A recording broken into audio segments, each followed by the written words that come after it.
निर्मल रसना अमृत पिया। सतनाम श्री वाहिगुरु साहिब जी। एक ओंकार सतगुर प्रसाद।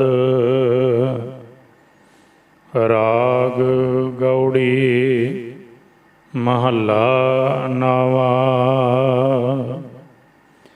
साधो मन का मान त्यागो, काम क्रोध संगत दुर्जन की। ताते अहनिस भागो रहाओ। सुख दुख दोनों सम कर जानै, और मान अपमाना। हरख सोग ते रहै अतीता, तिन जग तत पछाना। उस्तत निंदा दो त्यागै, खोजै पद निर्बना। जन नानक एहो खेल कठिन है, किन्हु गुरमुख जाना। जन नानक एहो खेल कठिन है,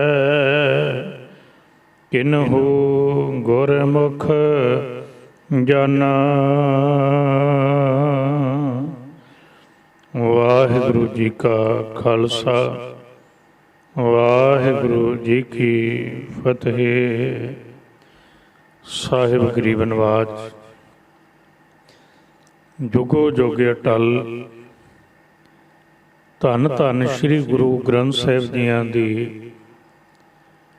अमृत गुरबाणी चों साहिब जियां दी महान बख्शिश सदका धन गुरु तेग बहादुर साहिब सच्चे पातशाह जी तिन्हां दी मुकद्दस संपूर्ण बाणी जो गुरु ग्रंथ साहिब अंदर दर्ज है, उस दी लड़ीवार विचार कथा नाल आपां ने जुड़ना है। और विचार की आरंभता तो पहला आप जी के सामने संक्षेप जानकारी रखा।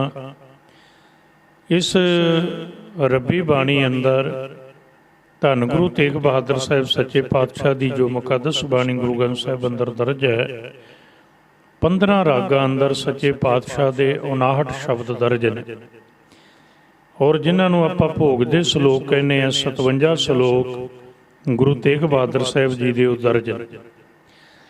कमाल की बात यह है, इस पावन राग तो गुरु साहिब जी की अमृत बाणी गुरु ग्रंथ साहिब अंदर आरंभ होंदी है, गुरु तेग बहादुर साहिब की।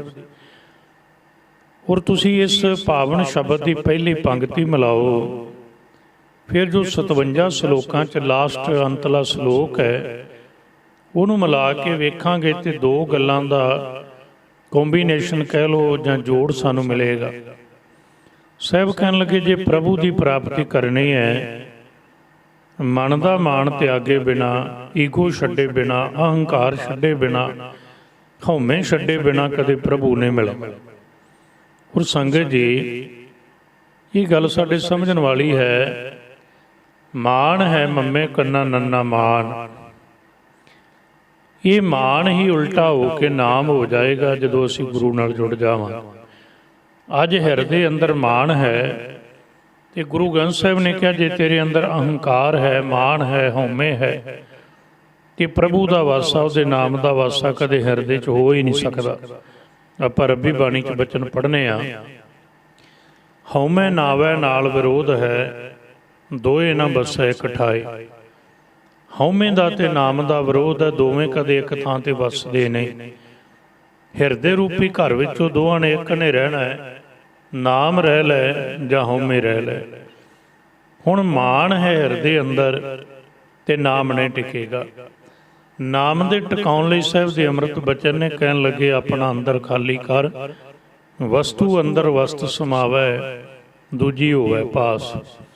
ਹੁਣ ਪਹਿਲੇ ਹੀ ਸ਼ਬਦ ਦੀ ਪਹਿਲੀ ਪੰਕਤੀ ਅੰਦਰ ਬਚਨ ਕਹਿ ਸਾਧੋ ਮਨ ਕਾ ਮਾਨ ਤਿਆਗੋ, ਮਨ ਦਾ ਮਾਣ ਛੱਡ। ਤੇ ਫਿਰ ਹਿਰਦੇ ਅੰਦਰ ਟਿਕਾਉਣਾ ਕੀ ਹੈ? ਲਾਸਟ ਸ਼ਲੋਕ ਪੜਿਓ, ਵਿਚਾਰ ਦੀ ਰਮਤਾ ਕਰੀਏ।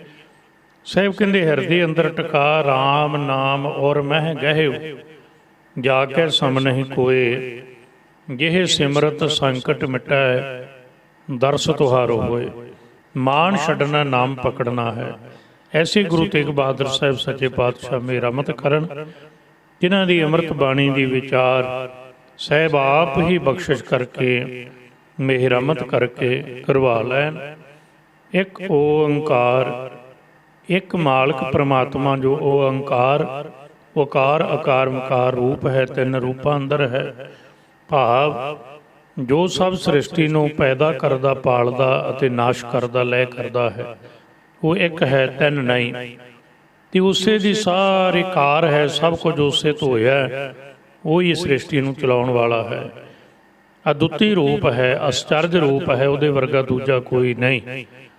ਸਤਿਗੁਰ ਪ੍ਰਸਾਦ, ਜਿਹੜਾ ਐਸਾ ਪ੍ਰਭੂ ਹੈ, ਐਸਾ ਮਾਲਕ ਹੈ, ਸਤਿਗੁਰਾਂ ਦੀ ਕਿਰਪਾ ਨਾਲ, ਗੁਰੂ ਦੀ ਮਿਹਰਮਤ ਨਾਲ ਮਿਲਦਾ ਹੈ। ਦੂਜਾ ਕੋਈ ਤਰੀਕਾ ਨਹੀਂ ਹੈ।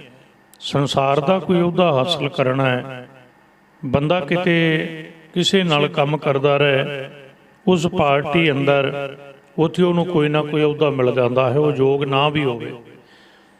ਦੁਨੀਆ ਵਿੱਚ ਕਿਸੇ ਕੁਰਸੀ ਚੇਅਰ 'ਤੇ ਬੈਠਣਾ ਹੈ, ਉਹਦੇ ਲਈ ਇੱਕ ਕੁਆਲੀਫਿਕੇਸ਼ਨ ਨਿਰਧਾਰਤ ਹੈ। ਉਹ ਡਿਗਰੀ ਹਾਸਲ ਕਰ ਜਾਏ, ਉਹ ਟੈਸਟ ਪਾਸ ਹੋ ਜਾਣ, ਤੇ ਸਾਧ ਸੰਗਤ ਜੀ ਫਿਰ ਕੀ ਹੁੰਦਾ? ਫਿਰ ਉਹ ਚੇਅਰ ਮਿਲ ਜਾਂਦੀ, ਉਹ ਕੁਰਸੀ ਮਿਲ ਜਾਂਦੀ ਹੈ। ਗੱਲ ਮੁਕਾਓ, ਹਰੇਕ ਚੀਜ਼ ਬੰਦਾ ਦੁਨੀਆ ਅੰਦਰ ਆਪਣੇ ਦਿਮਾਗ, ਆਪਣੀ ਬੁੱਧ, ਆਪਣੀ ਮੱਤ ਨਾਲ ਹਾਸਲ ਕਰ ਲੈਂਦਾ ਹੈ। ਪਰ ਸਾਹਿਬ ਕਹਿਣ ਲੱਗੇ ਇੱਕ ਮਾਲਕ ਹੈ, ਸਤਿਗੁਰ ਪ੍ਰਸਾਦ, ਜਿਹੜਾ ਸਤਿਗੁਰੂ ਦੀ ਕਿਰਪਾ ਮਿਹਰਮਤ ਬਖਸ਼ਿਸ਼ ਨਾਲ ਮਿਲਦਾ ਹੈ। ਰਾਗ ਗੌੜੀ, ਗੌੜੀ ਰਾਗ ਅੰਦਰ ਧੰਨ ਗੁਰੂ ਤੇਗ ਬਹਾਦਰ ਸਾਹਿਬ ਮਹੱਲਾ ਨੌਵਾਂ ਆਪ ਬਖਸ਼ਿਸ਼ ਕਰਦੇ ਨੇ। ਫਿਰ ਯਾਦ ਰੱਖਣਾ, 15 ਰਾਗਾਂ 'ਚੋਂ ਗੁਰੂ ਤੇਗ ਬਹਾਦਰ ਸਾਹਿਬ ਦੀ ਬਾਣੀ ਗੌੜੀ ਰਾਗ 'ਚੋਂ ਆਰੰਭ ਹੁੰਦੀ ਹੈ। ਭਾਵ ਗੁਰੂ ਤੇਗ ਬਹਾਦਰ ਸਾਹਿਬ ਦੀ ਬਾਣੀ ਲਈ ਇਹ ਪਹਿਲਾ ਰਾਗ ਹੈ, ਰਾਗ ਗੌੜੀ, ਮਹੱਲਾ ਨੌਵਾਂ। ਔਰ ਤੁਹਾਨੂੰ ਚੇਤੇ ਕਰਾਵਾਂ, ਗੁਰੂ ਗ੍ਰੰਥ ਸਾਹਿਬ ਨੂੰ ਧਿਆਨ ਨਾਲ ਅੰਮ੍ਰਿਤ ਬਾਣੀ ਨੂੰ ਪੜ੍ਹੋਗੇ ਤੇ ਸਾਧ ਸੰਗਤ ਜੀ, ਇਹ ਜਿਹੜਾ ਗੌੜੀ ਰਾਗ ਹੈ 11 ਰੂਪਾਂ 'ਚ ਮਿਲਦਾ ਹੈ। ਗੌੜੀ ਪੂਰਬੀ, ਦੀਪਕੀ, ਗੁਆਰਰੀ, ਗੌੜੀ ਮਾਲਾ, ਇਸ ਤਰੀਕੇ ਨਾਲ ਆਪਾਂ ਪੜ੍ਹਨੇ ਆ। ਸਾਹਿਬ ਸੱਚੇ ਪਾਤਸ਼ਾਹ ਪਾਵਨ ਸ਼ਬਦ ਅੰਦਰ ਕਿਰਪਾ ਕਰਦੇ ਨੇ, ਸਾਧੋ ਮਨ ਕਾ ਮਾਨ ਤਿਆਗੋ। ਪਹਿਲੀ ਵੀ ਬੇਨਤੀ ਆਪ ਨੂੰ ਕੀਤੀ ਹੈ ਕਿ ਪਹਿਲੇ ਸ਼ਬਦ ਦੀ ਪਹਿਲੀ ਜਿਹੜੀ ਪੰਕਤੀ ਹੈ, ਕਿਰਪਾ ਕਰਦੇ ਨੇ ਸਾਹਿਬ, ਮਨ ਦਾ ਮਾਣ ਛੱਡ, ਤਿਆਗ ਦੇ, ਤੇ ਹਿਰਦੇ ਅੰਦਰ ਕੀ ਟਿਕਾ। ਇਹ ਸਾਰੇ ਅੰਮ੍ਰਿਤ ਬਚਨਾਂ ਅੰਦਰ ਸਮਝਾ ਕੇ ਐਨ ਲਾਸਟ ਸ਼ਲੋਕ ਅੰਦਰ ਕਿਰਪਾ ਕਰਦੇ ਨੇ, ਰਾਮ ਨਾਮ ਔਰ ਮੈਂ ਗਹਿਓ ਜਾ ਕੇ ਸਮ ਨਹੀਂ ਕੋਏ। ਕਹਿਣ ਲੱਗੇ ਪ੍ਰਭੂ ਦਾ ਨਾਮ ਹਿਰਦੇ ਅੰਦਰ ਟਿਕਾ, ਜਿਹਦੇ ਸਮ, ਜਿਹਦੇ ਬਰਾਬਰ ਦੂਜਾ ਕੋਈ ਨਹੀਂ। ਹੁਣ ਸਾਧੋ, ਗੁਰਮੁਖ ਜਨੋ, ਸਾਧੂ ਜਨੋ, ਸਤ ਸੰਗੀ ਜਨੋ, ਮਨ ਦਾ ਮਾਣ ਛੱਡੋ, ਮਨ ਦਾ ਹੰਕਾਰ ਛੱਡੋ। ਥੋੜ੍ਹਾ ਆਪਾਂ ਰੁਕਣਾ ਵਿਚਾਰ ਲਈ। ਨਾਲ ਇਹ ਵੀ ਗੱਲ ਤੁਹਾਡੇ ਧਿਆਨ 'ਚ ਲਿਆਵਾਂ ਸੰਗਤ ਜੀ, ਗੁਰੂ ਤੇਗ ਬਹਾਦਰ ਸਾਹਿਬ ਦੇ ਪਾਵਨ ਸ਼ਬਦਾਂ 'ਚੋਂ, 59 ਸ਼ਬਦਾਂ 'ਚੋਂ ਜਿਹੜੇ 15 ਰਾਗਾਂ 'ਚ ਦਰਜ ਨੇ, ਔਰ ਇੱਕ ਐਸਾ ਰਾਗ ਹੈ ਜਿਹੜਾ ਕੇਵਲ ਗੁਰੂ ਤੇਗ ਬਹਾਦਰ ਸਾਹਿਬ ਨੇ ਵਰਤਿਆ, ਉਹ ਹੈ ਜੈਜਾਵੰਤੀ ਰਾਗ, 31ਵਾਂ ਰਾਗ, ਅਖੀਰਲਾ ਰਾਗ। ਤੇ ਤੀਜੀ ਬੇਨਤੀ, ਸਤਿਗੁਰੂ ਦੇ ਪਾਵਨ ਸ਼ਬਦਾਂ 'ਚ ਪਹਿਲੀਆਂ ਹੀ ਪੰਕਤੀਆਂ ਅਕਸਰ ਰਹਾਉ ਦੀਆਂ ਪੰਕਤੀਆਂ ਨੇ, ਤੇ ਸਾਹਿਬ ਇਹਨਾਂ ਬਚਨਾਂ ਅੰਦਰ ਬਖਸ਼ਿਸ਼ ਕਰਦੇ ਨੇ, ਮਨ ਕਾ ਮਾਣ ਤਿਆਗੋ। ਹੁਣ ਜਿੱਥੋਂ ਮਰਜੀ ਪੜਿਆ, ਜੇ ਹਰਜੂ ਅਹੰਕਾਰ ਨਾ ਭਾਵਈ, ਵੇਦ ਕੂਕ ਸੁਣਾਵਈ। ਪ੍ਰਭੂ ਨੂੰ ਸਭ ਕੁਝ ਭਾਉਂਦਾ ਹੈ, ਉਹਨੂੰ ਵਿਕਾਰੀ ਵੀ ਭਾ ਜਾਂਦਾ, ਉਹਨੂੰ ਵੀ ਉਹ ਬਖਸ਼ ਦਿੰਦਾ ਹੈ। ਉਹਨੂੰ ਵਿਸ਼ਈ ਵੀ ਭਾ ਜਾਂਦਾ, ਪ੍ਰਭੂ ਉਹਨੂੰ ਵੀ ਬਖਸ਼ ਦਿੰਦਾ ਹੈ।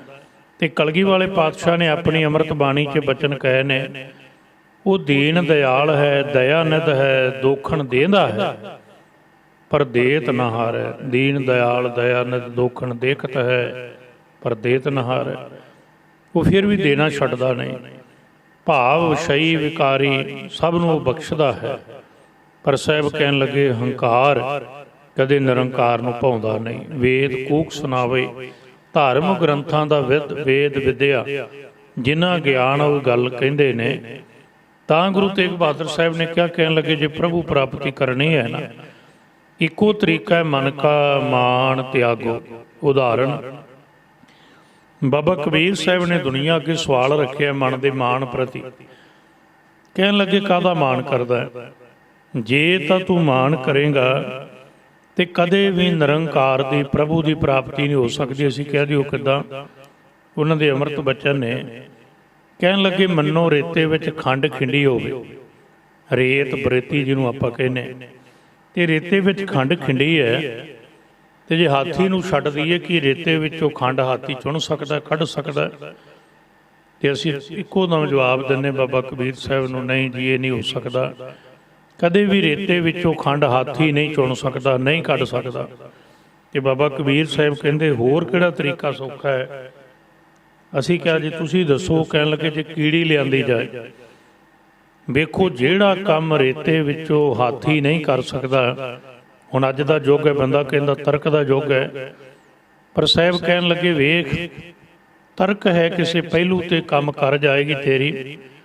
ਹੁਣ ਤਰਕ ਇਹ ਕਹੇਗੀ ਵੀ ਏਡਾ ਵੱਡਾ ਹਾਥੀ ਹੈ, ਹਾਥੀ ਦੇ ਮੁਕਾਬਲੇ ਅਰਬਾਂ ਹੀ ਕੀੜੀਆਂ ਆ ਜਾਣ ਤਾਂ ਵੀ ਕੋਈ ਮਹਿਣਾ ਨਹੀਂ ਰੱਖਦੀਆਂ, ਤੇ ਦੂਜੇ ਪਾਸੇ ਹਜ਼ਾਰਾਂ ਹੀ ਹਾਥੀ ਆ ਜਾਣ ਤੇ ਰੇਤੇ ਵਿੱਚੋਂ ਕਦੇ ਖੰਡ ਨਹੀਂ ਚੁਣ ਸਕਦੇ। ਹਜ਼ਾਰਾਂ ਹਾਥੀਆਂ ਦੇ ਮੁਕਾਬਲੇ ਇੱਕੋ ਹੀ ਕੀੜੀ ਆ ਜਾਏ, ਉਹ ਰੇਤੇ ਵਿੱਚੋਂ ਖੰਡ ਚੁਗ ਲੈਂਦੀ ਹੈ। ਗੁਰੂ ਗ੍ਰੰਥ ਸਾਹਿਬ ਨੇ ਕਿਹਾ ਬਿਲਕੁਲ ਇਹ ਉਦਾਹਰਣ, ਇਹ ਫਿਲਾਸਫੀ ਹੈ, ਮੈਥਡ ਸਮਝ। ਦੁਨੀਆ ਜਗ ਧੂਏ ਕਾ ਧੌਲ ਹਰ ਹੈ, ਬਾਲੂ ਕੀ ਭੀਤ ਹੈ, ਰੇਤੇ ਦੀ ਕੰਧ ਹੈ ਸੰਸਾਰ, ਮਿੱਟੀ ਦਾ ਤੋਂਦਾ ਹੈ ਪਹਾੜ ਹੈ, ਇਹਦੇ ਵਿੱਚ ਹੀ ਨਿਰੰਕਾਰ ਹੈ। ਉਹ ਖੰਡ ਰੂਪ ਹੈ ਮਿੱਠ ਬੋਲੜਾ ਜੀ ਹਰ ਸੱਜਣ ਸੁਆਮੀ ਮੋਰਾ। ਜਿਵੇਂ ਰੇਤੇ ਵਿੱਚ ਖੰਡ ਖਿੰਡੀ ਹੈ ਤੇ ਹਾਥੀ ਨਹੀਂ ਚੁਣ ਸਕਦੇ, ਜਿੰਨੇ ਮਰਜ਼ੀ ਆ ਜਾਣ। ਬਾਲ ਉਹਨਾਂ ਕੋਲੇ ਹੈ, ਤਾਕਤ ਉਹਨਾਂ ਕੋਲੇ ਹੈ, ਸਮਰੱਥਾ ਉਹਨਾਂ ਕੋਲ ਹੈ, ਪਰ ਰੇਤੇ 'ਚੋਂ ਜੇ ਖੰਡ ਚੁਣਨੀ ਹਾਥੀ ਨਹੀਂ, ਕੀੜੀ ਚੁਣ ਸਕਦੀ ਹੈ। ਤੇ ਬਾਬਾ ਕਬੀਰ ਸਾਹਿਬ ਕਹਿੰਦੇ ਦੁਨੀਆ ਅੰਦਰ ਵੀ ਇਵੇਂ ਹੈ। ਜੇ ਸੰਸਾਰ ਵਿੱਚੋਂ ਪ੍ਰਭੂ ਨੂੰ ਲੱਭਣਾ, ਉਹਨੂੰ ਮਿਲਣਾ, ਉਹਦੀ ਪ੍ਰਾਪਤੀ ਕਰਨੀ ਹੈ, ਉਹਦੇ 'ਚ ਲੀਨ ਹੋਣਾ, ਉਹਦੀ ਅਭੇਦਤਾ ਚਾਹਣਾ, ਤੇ ਇੱਕੋ ਹੀ ਥਾਂ ਹੈ ਜਿੱਥੋਂ ਪ੍ਰਾਪਤੀ ਹੋ ਸਕਦੀ ਹੈ। ਸੰਸਾਰ ਵਿੱਚੋਂ ਹੋਣੀ ਹੈ, ਪਰ ਸੰਸਾਰ ਰੇਤਾ ਦਾ ਘਰ ਹੈ। ਤੇ ਸਾਹਿਬ ਨੇ ਕਿਹਾ ਕਬੀਰਾ ਧੂਰ ਸਕੇਲ ਕੇ ਪੁਰੀਆ ਬਾਂਧੀ ਦੇ, ਸਰੀਰ ਮਿੱਟੀ ਦੀ ਪੁੜੀ ਹੈ ਸੰਸਾਰ, ਬਾਲੂ ਕੀ ਭੀਤ ਰੇਤੇ ਦੀ ਕੰਧ ਹੈ। ਹੁਣ ਰੇਤੇ ਵਿੱਚੋਂ ਖੰਡ ਕੀੜੀ ਨੇ ਚੁਣਨੀ ਹੈ ਜੇ ਪ੍ਰਭੂ ਨੂੰ ਮਿਲਣਾ ਹੈ। ਇਹ ਜਿਹੜਾ ਮਨ ਹੈ ਹਾਥੀ ਵਰਗਾ ਨਾ ਹੋਵੇ, ਕੀੜੀ ਵਰਗਾ ਨਿਮਰਤਾ ਵਾਲਾ ਹੋਵੇ। ਸਾਧੋ ਮਨ ਕਾ ਮਾਣ ਤਿਆਗੋ। ਜਿੰਨਾ ਮਾਣ ਹੋਏਗਾ ਉਹਨਾਂ ਮਨ ਹੰਕਾਰੀ ਹੋਏਗਾ, ਉਨੀ ਸੁਰਤ ਮੋਟੀ ਹੋਏਗੀ। ਜਿੰਨੀ ਸੁਰਤ ਬੰਦੇ ਦੀ ਮੋਟੀ ਹੋਏਗੀ, ਬਰੀਕ ਬੀਨੀ ਨਹੀਂ ਹੋਏਗੀ, ਉਨਾ ਹੀ ਉਹ ਸੰਸਾਰ ਨਾਲ ਜੁੜਿਆ ਹੋਏਗਾ, ਉਨੀ ਉਹਨੂੰ ਨਿਰੰਕਾਰ ਦੀ ਸਮਝ ਘੱਟ ਹੋਏਗੀ, ਉਨੀ ਦੁਨਿਆਵੀ ਪਕੜ ਜ਼ਿਆਦਾ ਹੋਏਗੀ। ਇਸ ਲਈ ਸਾਹਿਬ ਕਹਿਣ ਲੱਗੇ ਸਾਧੋ, ਸਾਧ ਜਨੋ, ਗੁਰਮੁਖ ਜਨੋ, ਸਤ ਸੰਗੀ ਜਨੋ, ਮਨ ਕਾ ਮਾਣ ਤਿਆਗੋ। ਇਹਨੂੰ ਛੱਡ, ਇਹਨੂੰ ਛੱਡ ਕੇ ਹੁਣ ਕਰਨਾ ਕੀ ਹੈ? ਫਿਰ ਪ੍ਰਾਪਤੀ ਹੋ ਸਕਦੀ ਹੈ। ਕਾਮ ਕ੍ਰੋਧ ਸੰਗਤ ਦੁਰਜਨ ਕੀ, ਤਾਤੇ ਐਨਸ ਭਾਗੋ। ਕਹਿਣ ਲੱਗੇ ਜਿਹੜੇ ਸਾਰੇ ਵਿਕਾਰ ਨੇ ਨਾ, ਇਹਨਾਂ ਨੂੰ ਛੱਡ ਦੇ। ਤੇ ਦੁਰਜਨ ਦੀ ਦੁਰਜਨ ਕਹੀਏ ਬੁਰੀ ਸੰਗਤ। ਵੇਖੋ ਸੰਗਤ ਦਾ ਤੇ ਅਰਥ ਹੀ ਹੁੰਦਾ ਹੈ ਸਵੈ ਗਤ, ਜਿੱਥੇ ਆਪਣਾ ਆਪ ਚਲਾ ਜਾਏ। ਗਤ ਦਾ ਅਰਥ ਹੈ ਚਲੇ ਜਾਣਾ। ਸੰਗਤ ਸੰਗ ਸ਼ਬਦ ਸਵੈਂ, ਆਪਣਾ ਆਪ ਚਲੇ ਜਾਣਾ, ਹਉਮੈ ਨਸ ਜਾਣੀ। ਤੇ ਦੁਰਜਨ ਸੰਗਤ ਕੀ ਹੁੰਦੀ ਹੈ? ਬੁਰੀ ਸੰਗਤ, ਜਿੱਥੇ ਆਪਣਾ ਆਪ ਜਾਂਦਾ ਨਹੀਂ, ਆਪਣਾ ਆਪ ਹੋਰ ਭਾਰਾ ਹੋ ਜਾਂਦਾ, ਹਉਮੈ ਹੋਰ ਵੱਧਦੀ ਹੈ, ਅਹੰਕਾਰ ਹੋਰ ਵੱਧਦਾ ਹੈ। ਇਸ ਲਈ ਸਾਹਿਬ ਗੁਰੂ ਤੇਗ ਬਹਾਦਰ ਸਾਹਿਬ ਕਿਰਪਾ ਕਰਦੇ ਨੇ। ਕਹਿਣ ਲੱਗੇ ਇੱਕ ਕੰਮ ਕਰ, ਕਾਮ ਕ੍ਰੋਧ ਸੰਗਤ ਦੁਰਜਨ ਕੀ, ਤਾਤੇ ਅਹਨਿਸ ਭਾਗੋ। ਜੇ ਅਸੀਂ ਦੁਨੀਆ ਦੇ ਵਿਕਾਰ ਇਹਦੇ ਤੋਂ ਬਚਣਾ ਤੇ ਗੁਰੂ ਤੇਗ ਬਹਾਦਰ ਸਾਹਿਬ ਕਹਿਣ ਲੱਗੇ ਦੁਰਜਨ ਦੀ ਸੰਗਤ ਛੱਡ। ਉਦਾਹਰਣ ਗੁਰੂ ਗ੍ਰੰਥ ਸਾਹਿਬ ਤੋਂ ਧਿਆਨ ਤੁਹਾਡੇ ਸਾਹਮਣੇ। ਬਾਬਾ ਕਬੀਰ ਸਾਹਿਬ ਦੇ ਬਚਨ ਨੇ। ਉਹਨਾਂ ਨੇ ਕਿਹਾ ਇੱਕ ਕੇਲੇ ਦਾ ਦਰਖਤ ਬੇਰੀ ਦੇ ਦਰਖਤ ਕੋਲੇ ਉਗਿਆ, ਤੇ ਸਿਆਣੇ ਬੰਦਿਆਂ ਨੇ ਕੇਲੇ ਦੇ ਦਰਖਤ ਨੂੰ ਇਹ ਸ਼ਬਦ ਕਹਿਣ ਲੱਗੇ ਗਲਤ ਥਾਂ ਤੇ ਉਗਾਇਆ, ਜ਼ਿੰਦਗੀ ਵਿੱਚ ਸੁੱਖ ਨਹੀਂ ਆਏਗਾ। ਤੇ ਕੇਲੇ ਦੇ ਦਰਖਤ ਨੇ ਮੈਨੂੰ ਇਹ ਸ਼ਬਦ ਕਹਿਣ ਲੱਗਾ ਇੱਦਾਂ ਕੀ ਹੁੰਦਾ ਹੈ? ਉਹਨੇ ਆਪਣੀ ਤਾਕਤ ਲੈਣੀ, ਆਪਾਂ ਆਪਣੀ ਲੈਣੀ। ਉਹਨੇ ਆਪਣਾ ਫਲ ਵੰਡਣਾ, ਆਪਾਂ ਆਪਣਾ ਵੰਡਣਾ। ਉਹਦਾ ਆਪਣਾ ਸੁਭਾਅ ਹੈ, ਆਪਣਾ ਸੁਭਾਅ ਹੈ। ਪਰ ਕਹਿੰਦੇ ਸਿਆਣਿਆਂ ਕਿਹਾ ਨਹੀਂ ਭਲਿਆ, ਭਾਵੇਂ ਕੁਝ ਵੀ ਹੋਵੇ ਪਰ ਜਗ੍ਹਾ ਗਲਤ ਥਾਂ ਤੇ ਉਦੋਂ ਖੜੇ ਆ। ਕਹਿਣ ਲੱਗੇ ਕੇਲੇ ਦਾ ਦਰਖਤ ਨਹੀਂ ਮੰਨਿਆ।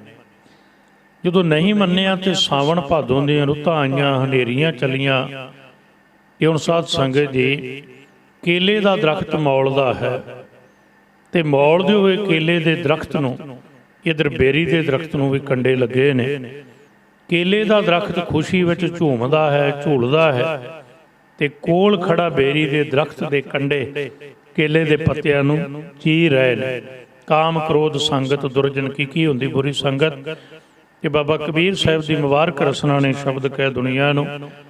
ਕਹਿਣ ਲੱਗੇ ਕਬੀਰ ਮਾਰੀ ਮਰੋਂ ਕੋ ਸੰਗ ਕੀ, ਦੁਰਜਨ ਕੀ ਸੰਗਤ ਕੀ ਹੈ। ਮਾਰੀ ਮਰੋਂ ਕੋ ਸੰਗ ਕੀ, ਕੋ ਸੰਗਤ ਐਸੀ ਮਾੜੀ ਹੈ ਕੇਲੇ ਨਿਕਟ ਜਿਉ ਬੇਰ। ਜਿਵੇਂ ਕੇਲੇ ਦੇ ਦਰਖਤ ਕੋਲੇ ਬੇਰੀ ਹੋ ਤੇ ਹੁੰਦਾ ਕੀ ਹੈ, ਉਹ ਝੂਲਾ ਹੈ, ਉਹ ਚੀਰੀ ਹੈ। ਕੇਲੇ ਦਾ ਦਰਖਤ ਖੁਸ਼ੀ ਅੰਦਰ ਝੂਮਦਾ ਹੈ ਤੇ ਉਹ ਚੀਰੀ ਹੈ, ਬੇਰੀ ਦੇ ਕੰਡੇ ਚੀਰੀ ਜਾਂਦੇ ਨੇ। ਸਾਖਤ ਸੰਗ ਨਾ ਹੇਰ।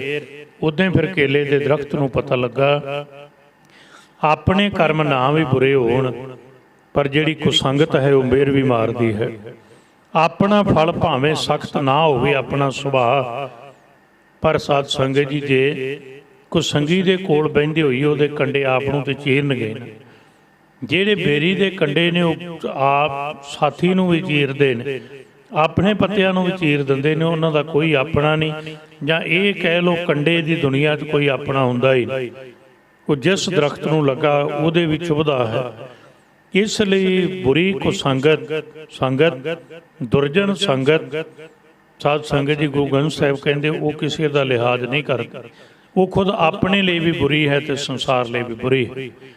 ਇਸ ਲਈ ਗੁਰੂ ਤੇਗ ਬਹਾਦਰ ਸਾਹਿਬ ਦੇ ਅੰਮ੍ਰਿਤ ਬਚਨ, ਕਾਮ ਕ੍ਰੋਧ ਸੰਗਤ ਦੁਰਜਨ ਕੀ, ਤਾਤੇ ਅਹਨਿਸ ਭਾਗੋ। ਅਹਨਿਸ ਦਿਨ ਰਾਤ ਉਹ ਤੋਂ ਦੂਰੀ ਬਣਾਉਣ ਦਾ ਯਤਨ ਕਰ। ਬਾਬਾ ਕਬੀਰ ਸਾਹਿਬ ਨੇ ਬਚਨ ਕਹੇ ਨੇ, ਉਹਨਾਂ ਉਦਾਹਰਣ ਦਿੱਤੀ ਹੈ।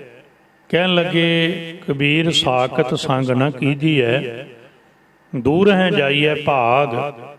ਬਾਸਣ ਕਾਰੋ ਪਰਸੀਐ, ਤਉ ਕਛ ਲਾਗੈ ਦਾਗ। ਕਾਲੇ ਭਾਂਡੇ ਦੇ ਕੋਲ ਦੀ ਵੀ ਲੰਘਿਆ ਬਾਬਾ ਕਬੀਰ ਸਾਹਿਬ ਜੀ ਕਹਿੰਦੇ ਦਾਗੀ ਹੋ ਜਾਏਗਾ, ਦਾਗ ਲੱਗ ਜਾਣਗੇ। ਇਹਦੇ ਲਈ ਕਈ ਵਾਰ ਇੱਕ ਕਹਾਣੀ ਤੁਹਾਡੇ ਨਾਲ ਸਾਂਝੀ ਕਰਨਾ ਸਮਝ ਆ ਜਾਏ।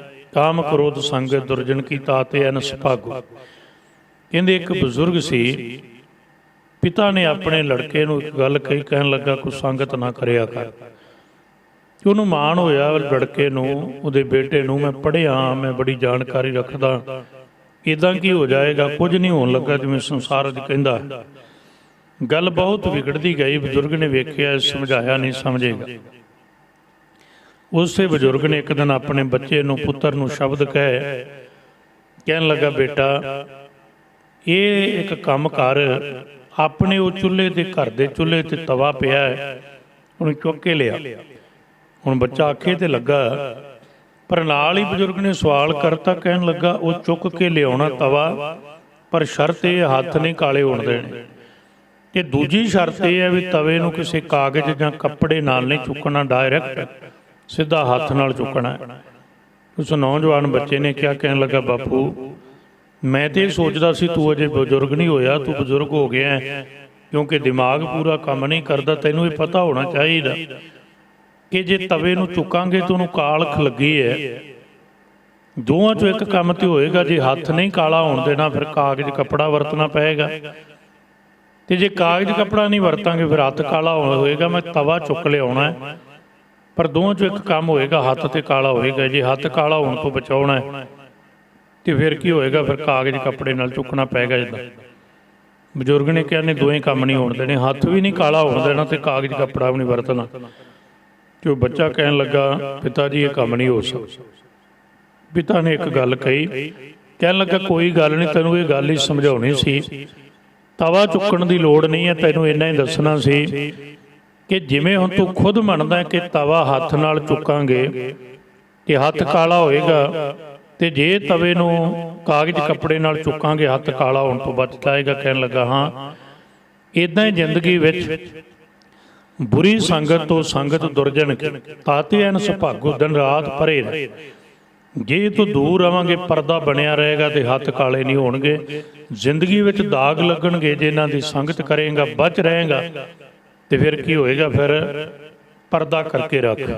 ਤਾਂ ਸਾਹਿਬ ਨੇ ਕਿਹਾ, ਗੁਰੂ ਗ੍ਰੰਥ ਸਾਹਿਬ ਜੀ ਦੇ ਬਚਨਾਂ ਤੋਂ ਬਾਹਰ ਵੀ ਬੜੇ ਪ੍ਰਮਾਣ ਨੇ, ਬੜੇ ਦੋਹੇ ਬੜੇ ਦੋਹਰੇ ਆਪਾਂ ਪੁਰਾਣੀ ਪੰਜਾਬੀ ਦੀਆਂ ਕਿਤਾਬਾਂ ਅੰਦਰ ਪੜ੍ਹਦੇ ਰਹੇ ਵੀ ਕੋਈ ਬੰਦਾ ਸ਼ਰਾਬ ਦੇ ਠੇਕੇ ਤੇ ਬਹਿ ਕੇ ਆਪਣਾ ਸ਼ਰਬਤ ਵੀ ਪੀਂਦਾ ਰਹੇ ਨਾ, ਤੂੰ ਲੱਖ ਦਾਵਾ ਦੁਨੀਆ ਨੂੰ ਕਰੇ ਵੀ ਮੈਂ ਤੇ ਸ਼ਰਬਤ ਪੀਤਾ ਹੈ, ਤੇ ਲਿਖਣ ਵਾਲਾ ਕਹਿੰਦਾ ਨੇ ਠੇਕੇ ਬੈਠਾ ਸ਼ਰਬਤ ਪੀਂਦਾ, ਇਹ ਸ਼ਰਾਬੀ ਜਾਵੇ ਵਾਲੀ ਹਾਲਾਤ ਬਣ ਜਾਂਦੇ ਨੇ। ਇਸ ਲਈ ਮੇਰੇ ਸੱਚੇ ਪਾਤਸ਼ਾਹ ਨੇ ਕਿਹਾ, ਕਬੀਰ ਸਾਖਤ ਸੰਗ ਨਾ ਕੀਜੀਐ, ਦੂਰ ਹੈ ਜਾਈਐ ਭਾਗ, ਤਾਤੇ ਅਨ ਸੁਭਾਗੋ। ਦੂਰ ਹੈ ਜਾਈਐ ਭਾਗ ਕਿਉਂ? ਕਿਉਂਕਿ ਬਾਸਨ ਕਾਰੋ ਪਰਸੀ ਹੈ, ਤਉ ਕਛ ਲਾਗੈ ਦਾਗ। ਕਾਲੇ ਭਾਂਡੇ ਦੇ ਕੋਲ ਦੀ ਵੀ ਲੰਘੇਗਾ, ਧੰਨ ਬਾਬਾ ਕਬੀਰ ਸਾਹਿਬ ਕਹਿੰਦੇ ਦਾਗ ਤਾਂ ਵੀ ਲੱਗੇਗਾ। ਜਾਂ ਤੇ ਭਾਂਡਾ ਕਾਲਾ ਨਾ ਹੋਵੇ ਜਾਂ ਕੱਪੜਾ ਬੋਝ ਭਾਵ ਦੂਰ ਹੋ ਕੇ ਲੰਘ, ਤਾਂ ਤੇ ਐਨ ਸੁਭਾਗੋ ਰਹਾਓ। ਠਹਿਰਾਓ ਦੇ ਕੇ ਧੰਨ ਗੁਰੂ ਗ੍ਰੰਥ ਸਾਹਿਬ ਜੀ ਦੀ ਅੰਮ੍ਰਿਤ ਬਾਣੀ ਅੰਦਰ ਗੁਰੂ ਤੇਗ ਬਹਾਦਰ ਸਾਹਿਬ ਕਿਰਪਾ ਕਰਦੇ ਨੇ, ਰਹਾਓ ਸੁਖ ਦੁੱਖ ਦੋਨੋਂ ਸਮ ਕਰ ਜਾਣੈ, ਔਰ ਮਾਨ ਅਪਮਾਨਾ। ਸ਼ਬਦ ਬੜਾ ਧਿਆਨ ਮੰਗਦੇ, ਸਮਾਂ ਆਪਾਂ ਸੀਮਤ ਲਾਂਗੇ। ਜਿਹੜਾ ਮਨ ਕਾ ਮਾਣ ਤਿਆਗ ਦੇਵੇ ਸੱਚੇ ਪਾਤਸ਼ਾਹ, ਉਹਦੀ ਕੋਈ ਨਿਸ਼ਾਨੀ ਵੀ ਹੋਏਗੀ। ਗੁਰੂ ਤੇਗ ਬਹਾਦਰ ਸਾਹਿਬ ਕਹਿੰਦੇ ਉਹਦੀ ਨਿਸ਼ਾਨੀ ਹੈ, ਉਹ ਸੁੱਖ ਤੇ ਦੁੱਖ ਨੂੰ ਦੋਨਾਂ ਨੂੰ ਸਮ ਕਰਕੇ ਜਾਣਦਾ ਹੈ। ਹੁਣ ਦੋਵੇਂ ਅਰਥ ਨੇ, ਅਵਸਥਾ ਵੀ ਸਮਝਾਈ ਹੈ ਤੇ ਬਾਣੀ ਨਾਲ ਨਾਮ ਨਾਲ ਜੁੜ ਕੇ ਕਿਹਾ ਇਦਾਂ ਰਹਿ, ਸੁੱਖ ਦੁੱਖ ਦੋਨੋਂ ਸਮ ਕਰ ਜਾਣਾ। ਅਵਸਥਾ ਬਹੁਤ ਔਖੀ ਹੈ। ਸੁੱਖ ਵਿੱਚ ਬੰਦਾ ਇਮੋਸ਼ਨਲ ਹੋ ਜਾਂਦਾ, ਸੁਖੀ ਹੋ ਜਾਂਦਾ, ਖੁਸ਼ ਹੁੰਦਾ ਹੈ, ਪਰ ਦੁੱਖ ਵਿੱਚ ਕੋਈ ਵਿਰਲਾ ਹੈ ਜਿਹੜਾ ਗਮਗੀਨ ਨਾ ਹੋਵੇ। ਸੁੱਖ ਦੁੱਖ ਦੋਨੋਂ ਸਮ ਕਰ ਜਾਣਾ, ਸਮ ਕਰਕੇ ਬਰਾਬਰ ਕਰਕੇ। ਔਰ ਮਾਨ ਅਪਮਾਨਾ, ਇਕੱਲਾ ਸੁੱਖ ਤੇ ਦੁੱਖ ਹੀ ਪ੍ਰਭਾਵਿਤ ਨਹੀਂ ਕਰਦਾ, ਬੰਦੇ ਨੂੰ ਮਾਣ ਤੇ ਅਪਮਾਨ ਵੀ ਪ੍ਰਭਾਵਿਤ ਕਰਦਾ ਹੈ। ਇਹਦਾ ਆਪਣਾ ਮਾਣ ਹੁੰਦਾ ਰਵੇ ਬਹੁਤ ਖੁਸ਼, ਅਪਮਾਨ ਕਿਸੇ ਦਾ ਹੁੰਦਾ ਰਵੇ ਕਈ ਵਾਰੀ ਬੰਦਾ ਤਾਂ ਵੀ ਖੁਸ਼ ਹੋ ਜਾਂਦਾ। ਦੁਨੀਆ ਤੇ ਬਹੁਤ ਬੰਦੇ ਤੁਸੀਂ ਵੇਖੇ ਹੋਣੇ, ਉਹਨਾਂ ਦਾ ਮਾਣ ਸਨਮਾਨ ਹੋਵੇ ਨਾ ਹੋਵੇ, ਪਰ ਉਹ ਚਾਹੁੰਦੇ ਵੀ ਦੂਜੇ ਦਾ ਵੀ ਸਨਮਾਨ ਨਾ ਹੋਵੇ, ਉਹਦਾ ਵੀ ਅਪਮਾਨ ਹੀ ਹੁੰਦਾ ਰਹੇ। ਸਾਹਿਬ ਕਹਿੰਦੇ ਨਹੀਂ, ਕਦੇ ਆਪਣਾ ਸਨਮਾਨ ਹੋ ਜਾਏ ਕਦੇ ਅਪਮਾਨ ਹੋ ਜਾਏ, ਇਹਨਾਂ ਦੋਵਾਂ ਨੂੰ ਬਰਾਬਰ ਕਰਕੇ ਜਾਣੇ। ਹਰਖ ਤੇ ਸੋਗ ਨੂੰ, ਸੁੱਖ ਤੇ ਦੁੱਖ ਨੂੰ ਬਰਾਬਰ ਜਾਣੇ, ਸੁੱਖ ਦੁੱਖ ਦੋਨੋਂ ਸਮ ਕਰ ਜਾਣਾ। ਔਰ ਮਾਨ ਅਪਮਾਨਾ, ਮਾਣ ਤੇ ਅਪਮਾਨ ਇਹਨਾਂ ਦੋਵਾਂ ਨੂੰ ਵੀ ਬਰਾਬਰ ਕਰਕੇ ਜਾਣੇ। ਮਾਣ ਹੋ ਗਿਆ ਤਾਂ ਵੀ ਖੁਸ਼, ਸਨਮਾਨ ਹੋ ਗਿਆ ਤਾਂ ਵੀ ਖੁਸ਼, ਤੇ ਅਪਮਾਨ ਹੋ ਗਿਆ ਤਾਂ ਵੀ ਖੁਸ਼। ਮੰਨੇਗਾ ਕੌਣ ਇਹ ਗੱਲ? ਸਤ ਸੰਗਤ ਜੀ ਉਹ ਮੰਨ ਸਕੇਗਾ ਜਿਹਨੇ ਸਾਰਾ ਕੁਝ ਪ੍ਰਭੂ ਨੂੰ ਸੌਂਪ ਦਿੱਤਾ ਹੈ, ਜਿਹਨੇ ਕਹਿ ਦਿੱਤਾ ਮੇਰਾ ਮੁਝ ਮੇਂ ਕਿਛ ਨਹੀਂ, ਜੋ ਕਿਛ ਹੈ ਸੋ ਤੇਰਾ, ਤੇਰਾ ਤੁਝ ਕੋ ਸੌਂਪਤੇ ਕਿਆ ਲਾਗੈ ਮੇਰਾ।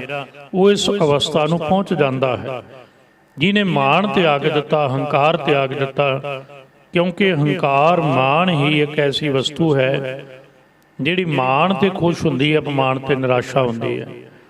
ਸਾਹਿਬ ਅੱਗੇ ਬਖਸ਼ਿਸ਼ ਕਰਦੇ ਨੇ, ਹਰਖ ਸੋਗ ਤੇ ਰਹਿ ਅਤੀਤਾ। ਹਰਖ ਫਿਰ ਕਹੀਏ ਖੁਸ਼ੀ ਤੇ ਸੋਗ ਫਿਰ ਕਹੀਏ ਨਿਰਾਸ਼ਤਾ, ਦੁੱਖ।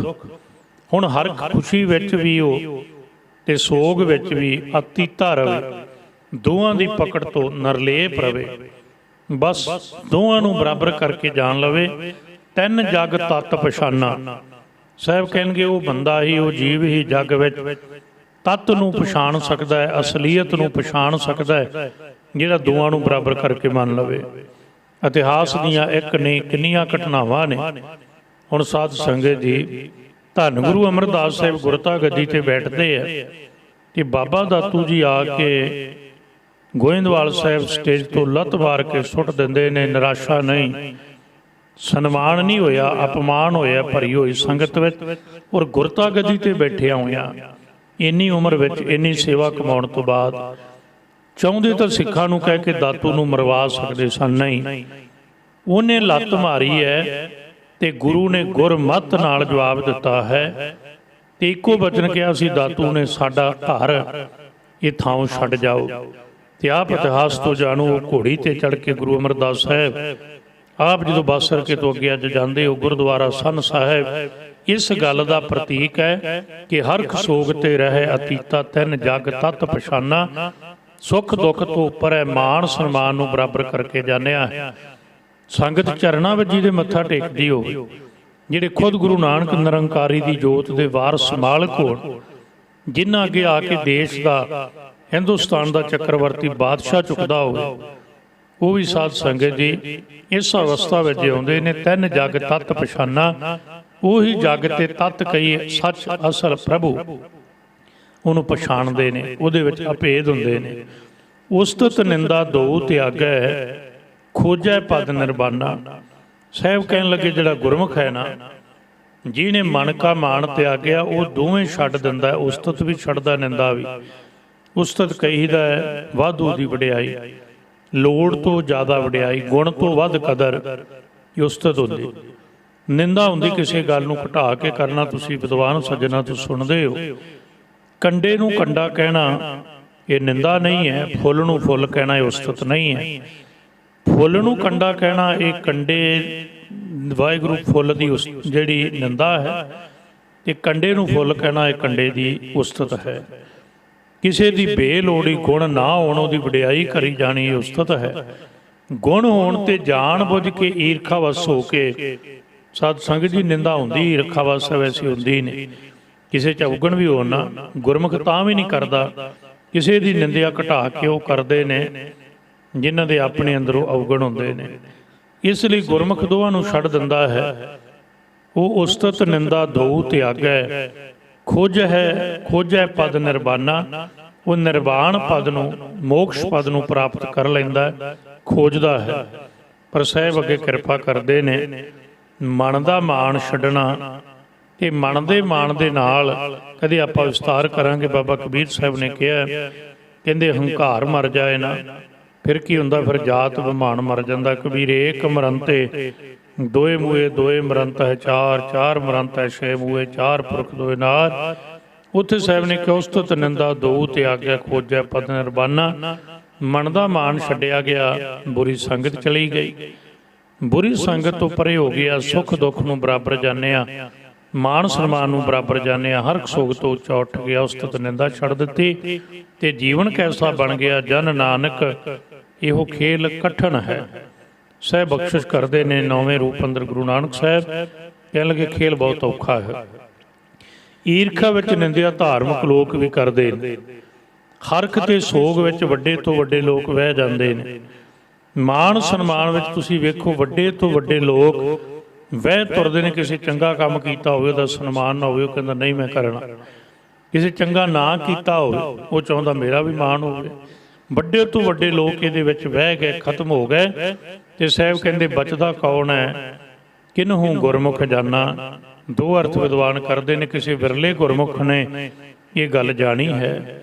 ਤੇ ਖੱਖੇ ਦੀ ਸਿਹਾਰੀ ਕਹਿੰਦੀ ਹੈ, ਜਿਹਨੇ ਗੁਰੂ ਦੇ ਨੂੰ ਮੁੱਖ ਰੱਖਿਆ, ਜਿਹਨੇ ਗੁਰੂ ਦੇ ਬਚਨ ਨੂੰ ਮੁੱਖ ਰੱਖਿਆ, ਗੁਰੂ ਦੇ ਮੁਖ ਤੋਂ ਬਚਨ ਜਾਣ ਲੈ, ਗੁਰੂ ਦੇ ਮੁਖ ਤੋਂ ਨਿਕਲੇ ਬਚਨਾਂ ਨੂੰ ਸੱਚ ਕਰਕੇ ਮੰਨਿਆ, ਉਹ ਇਹ ਖੇਲ ਕਠਨ ਨੂੰ ਜਿੱਤ ਗਏ, ਜੀਵਨ ਦੀ ਬਾਜੀ ਜਿੱਤ ਜਾਂਦੇ ਨੇ। ਜਨ ਨਾਨਕ ਇਹੋ ਖੇਲ ਕਠਿਨ ਹੈ, ਕਿਨਹੂ ਗੁਰਮੁਖ ਜਾਨਾ। ਇੰਨੀਆਂ ਬੇਨਤੀਆਂ ਪ੍ਰਵਾਨ ਕਰਨੀਆਂ। ਇਹ ਪਾਵਨ ਸ਼ਬਦ ਦੀ ਰਮਤਾ ਗੁਰੂ ਤੇਗ ਬਹਾਦਰ ਸਾਹਿਬ ਦੀ ਸਮੁੱਚੀ ਬਾਣੀ ਦੀ ਲੜੀਵਾਰ ਕਥਾ ਦੀ ਰਮਤਾ ਹੈ। ਬੇਅੰਤ ਭੁੱਲਾਂ ਹੋ ਗਈਆਂ ਹੋਣਗੀਆਂ। ਸਤਿਗੁਰੂ ਗੁਰੂ ਗ੍ਰੰਥ ਸਾਹਿਬ ਗੁਰੂ ਤੇਗ ਬਹਾਦਰ ਸਾਹਿਬ ਸੱਚੇ ਪਾਤਸ਼ਾਹ ਬਖਸ਼ਣ ਯੋਗ ਨੇ, ਬਖਸ਼ ਲੈਣਾ। ਬੇਅੰਤ ਭੁੱਲਾਂ ਦੀ ਮੁਆਫੀ ਦਿੰਦਿਆਂ ਅਸੀਸਾਂ ਦੇਣੀਆਂ। ਦੇਹੋ ਸਜਨ ਅਸੀਸੜੀਆਂ ਜੋ ਹੋਵੇ, ਸਾਹਿਬ ਸਿਓ ਮੇਲ ਅਦਬ ਪਿਆਰ ਨਾਲ ਆਖੋ ਜੀ। ਵਾਹਿਗੁਰੂ ਜੀ ਕਾ ਖਾਲਸਾ, ਵਾਹਿਗੁਰੂ ਜੀ ਕੀ ਫਤਿਹ।